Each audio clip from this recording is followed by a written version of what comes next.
আসসালামু আলাইকুম, কেমন আছেন সবাই? তো প্রথম বাক্যটা হচ্ছে নিচের কোনটি বিদ্যুৎ কুপরিবাহী?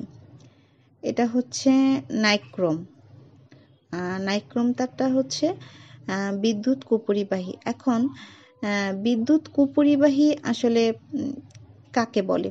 তো যে সকল পদার্থের মধ্য দিয়ে বিদ্যুৎ তড়িৎ প্রবাহ সেটা সহজে চলাচল করতে পারে না কিংবা প্রবাহ পথে বাধার সম্মুখীন হয়, তাকে বিদ্যুৎ অপরিবাহী বা হচ্ছে কুপরিবাহী পদার্থ বা অন্তরক পদার্থ বলা হয়। হ্যাঁ, তো এই যে বিদ্যুৎ কুপরিবাহী যে পদার্থগুলা এগুলোর মধ্যে দিয়ে তড়িৎ প্রবাহ আর কি খুব কম চলাচল করে। কিন্তু এই জিনিসগুলোর মধ্যেই যদি আবার এই জিনিসগুলো যদি আবার ভিজে যায়, তাহলে দেখা গেছে যে তার মধ্যে দিয়ে আবার বিদ্যুৎ খুব ভালোভাবে চলাচল করতে পারে। তো এখানে যে বলা আছে যে নাইক্রোম, এই নাইক্রোমটা হচ্ছে একটা তার, যেটা আর কি উচ্চ তাপমাত্রা সহ্য করার জন্য সহ্য করার মতো ক্ষমতা যাতে তৈরি হয় সেজন্য আর কি ব্যবহার করা হয়।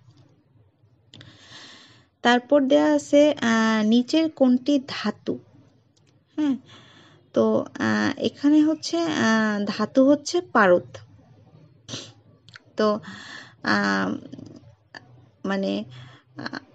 তাছাড়া অন্যান্য যেগুলো আছে যেমন আয়োডিনটা হচ্ছে একটা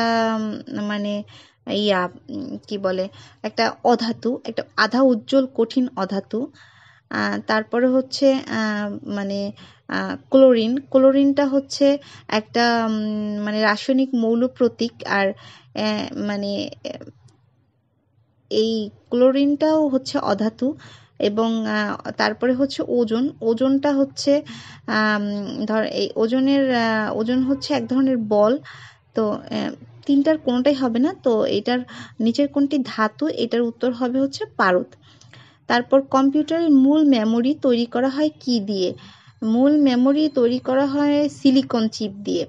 হ্যাঁ, এই যে সিলিকন চিপ, এইটা আবার বালু দিয়ে তৈরি।